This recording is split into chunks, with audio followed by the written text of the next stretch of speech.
पूर्व मंत्री शिव डहरिया और उनकी पत्नी शकुन डहरिया शासन में रहते हुए किस कदर सरकारी फंड का दुरुपयोग कर रहे थे, ताकत का इस्तेमाल कर जगह पर कब्जा कर रहे थे, उसका और एक नया मामला सामने आया है।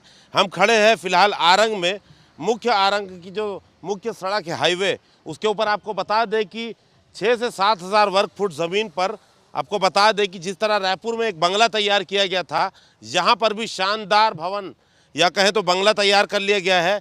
कहने को इसे सामुदायिक भवन कहा गया, लेकिन इसका आकार अंदर से हम आपको दिखाएंगे कि ऐसा कुछ भी नहीं है। और सबसे बड़ी बात फिर से वही हुआ, जो शकुन डहरिया है, उनकी जो संस्था है, बता दें कि राष्ट्रीय सद्भावना समिति, उसके नाम से एक प्रस्ताव बनाया गया और जनपद में पेश करके उसे कलेक्ट्रेट भेजाया गया।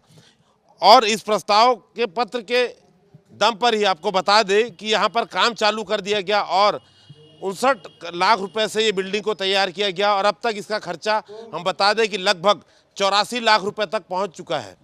तो आप सोचिए कि सिर्फ प्रस्ताव के कागज़ पर ही जो अभी तक आवंटित नहीं हुआ था राष्ट्रीय सद्भावना समिति को, शकुन डहरिया को, जहां पर 80 लाख रुपए खर्च कर दिए गए और शानदार बिल्डिंग तान दी गई।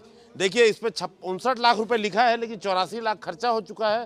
तारीख आपको बता दें 2019 को आपको बताएं ये लोकार्पण किया गया और ये आज तक आवंटित नहीं हुआ है। और राष्ट्रीय सद्भावना समिति को ही भवन देने का पूरी तैयारी थी और जैसे कि हमने रायपुर में दिखाया कि वही आलीशान तरीके से इसे बनाया गया है।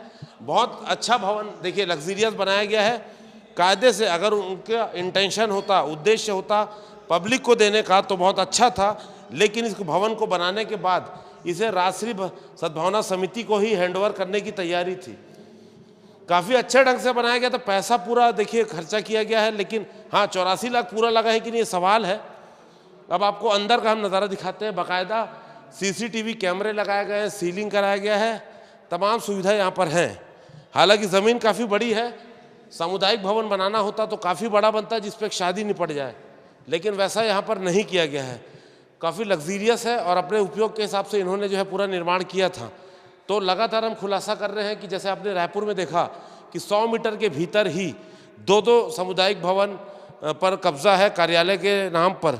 जो 4,3500 वर्ग फुट ज़मीन कार्यालय को मिली थी, वहाँ पर 12,000 वर्ग फुट गरीबों की ज़मीन पर कब्जा कर लिया गया।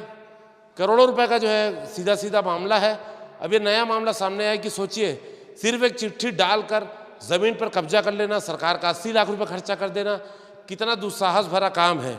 तो किस तरह पूर्व मंत्री शिव डहरिया और उनकी पत्नी सरकारी फंड का उपयोग कर रहे थे, उसका एक और उदाहरण सामने आया है। उम्मीद करते हैं कि इस पूरे मामले में कार्रवाई होगी और इसमें जो जिम्मेदार है उनकी भी बाइट हम सुनाएंगे कि आज भी इस प्रकरण को लेकर क्या स्थिति है।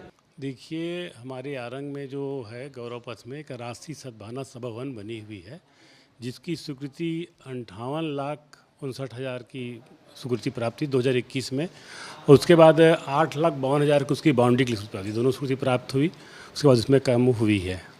तो वो जमीन किसे आवंटित है सर? जमीन जो है यहाँ से हमारे परिषद से प्रस्ताव पारित हुआ है, संबंधित समिति देना है करके। कोई आवंटन है अभी किसी को?